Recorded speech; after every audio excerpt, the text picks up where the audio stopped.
Hey guys, Chris Dick here. Today I'm going to be carrying on my series in installing virtual machines on Microsoft Azure. And for this session, we're going to be focused on installing remote desktop services into our Ubuntu server. Now, it's been a fairly common question about, how do I work with a desktop environment in Ubuntu server. Most of the time, you'll see me using a command line, and there are some preferences around whether you want to use a GUI interface or a command line. Well, I'm going to show you how to use a desktop environment right out of your Ubuntu virtual machine. Now, this doesn't necessarily mean that you have to be on Azure. You can be on any platform that's running Ubuntu server. So this is not provider specific. So let's dig in here. So first of all, we're going to get into a putty session using our WinSCP as a start point. I'm going to connect to my name node. Now, one thing that you're going to be doing here as well, if you haven't already done so, you need to set a password for your Ubuntu user. In other words, your administrative user. This is the one that we have right here. The first thing that we're going to do is create a password for this user, and you'll have to remember that password, obviously. So for the tutorial's sake, I'm going to keep it fairly simple. I'm going to log in here, and we'll click into a putty session. So the first thing that I will do is I'm going to go to my tutorial here, and in order to get to the tutorial, by the way, you can just go to this URL. It's fairly simple to get to. We're going to copy this command that will help us start by changing a password. So it'll ask us for a new password. I'm just going to type Ubuntu. For most of my tutorials, you're going to just see the same pattern. Now, the next thing that we're going to do is install a product called XFCE Desktop. If we go to this product here, it's deemed as a lightweight desktop environment for Ubuntu server. And I've used it a few times. I really like it. It does everything that you'd really want as in a desktop environment. And the fact is, it puts a desktop environment on Ubuntu server. You can do everything that you would normally do in a desktop environment. And if you've watched my VMware workstation tutorials where we install Ubuntu desktop, you're going to have a fairly similar look and feel to the desktop in either one. So let's go back over to the tutorial. Now, the commands that we're going to run here right now, first of all, we're going to run an update. Now, we don't necessarily have to run an update, but I'm going to do it. It's just one of those things that I get into a habit of doing when I think I'm going to install some new software.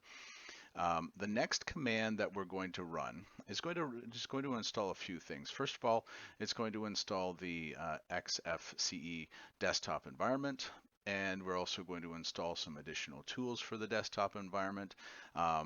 The rest of the things here you don't necessarily need, but they're good things to have actually for using better communication applications between your applications running on Ubuntu.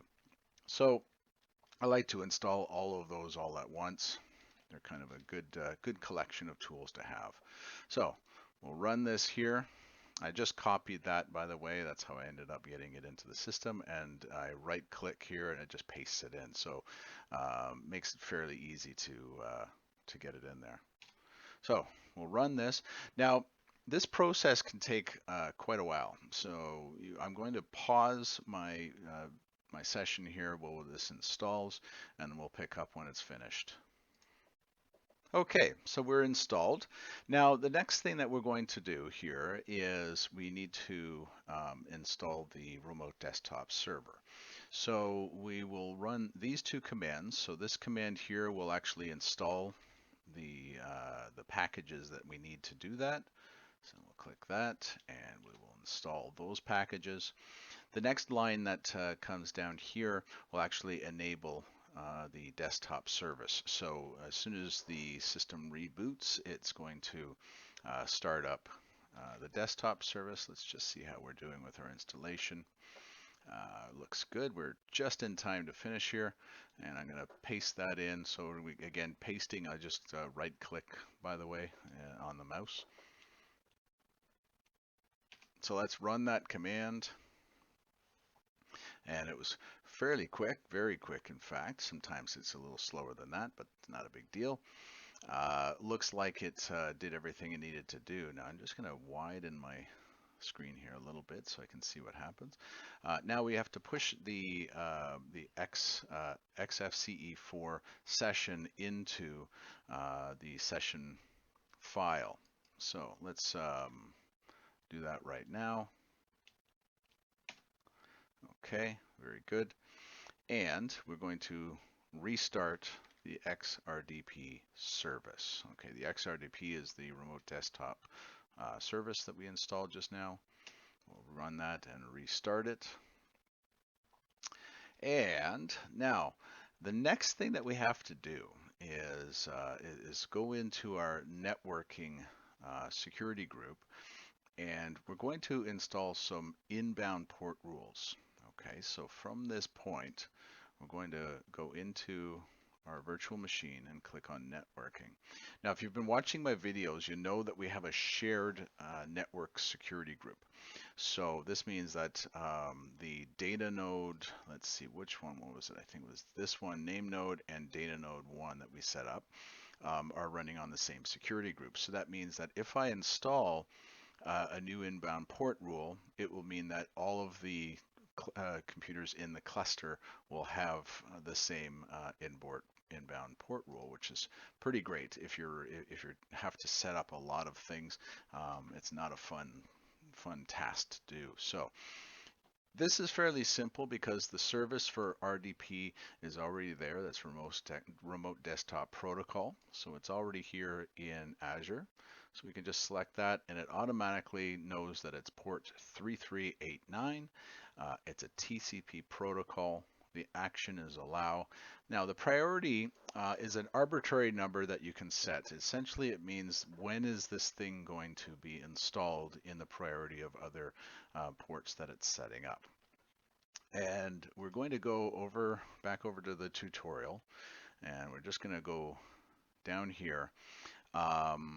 The name, I usually name my ports with the name of the service and the port that it opened.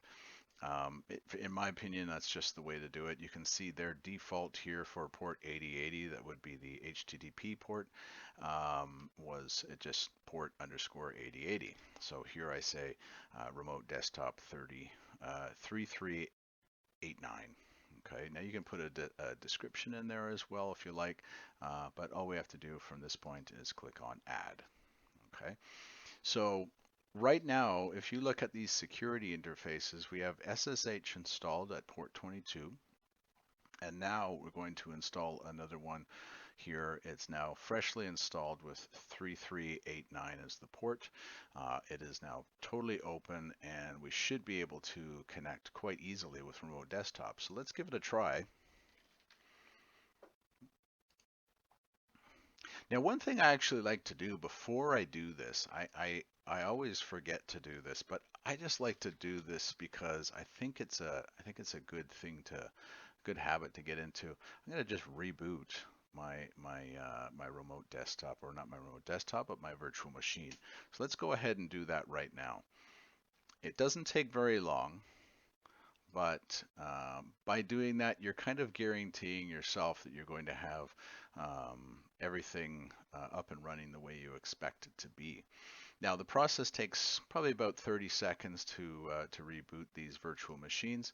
I'll just pause for a moment while we are waiting.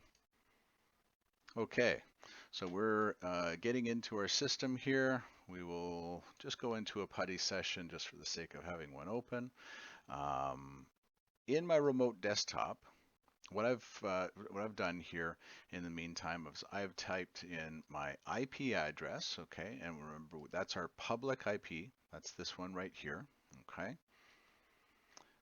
and the port number that we're connecting through, so 3389. All right. we show more options here, there's a few other things that we want to be aware of as well. I'm going to just click on allow me to save my credentials just for sake of usage later on. You can do a few other things like change the desktop, your local resources that the machine will have access to, etc. But for this purpose, we're just going to be simply connecting to the remote desktop. So let's go ahead and click on connect. Okay, we just answer this. This is simply just warning us that it's a computer that's out of our network. And I put in Ubuntu here if you want to see that. Should be all we have to do. And we are in. I think we are almost there. There we go. Okay, so we have access to all the files that we would normally have access to. So we can go in here. If I go into my Ubuntu, I've got pretty much everything that I would have had access to before. We have our stuff folder that we created in the first video as well. So all we need to do here is we'll test our let's see. Let's just do an ls here.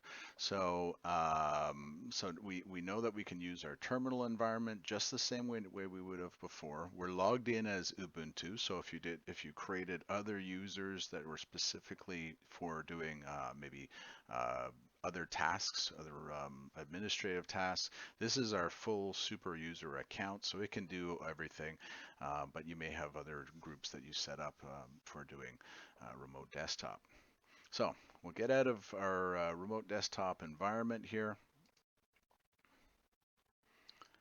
And that is it. Well, that was a quick tutorial on setting up remote desktop. I hope you liked it. Remember to like, subscribe, and look forward to reading your comments. Thanks a lot, guys. Take care. Bye-bye.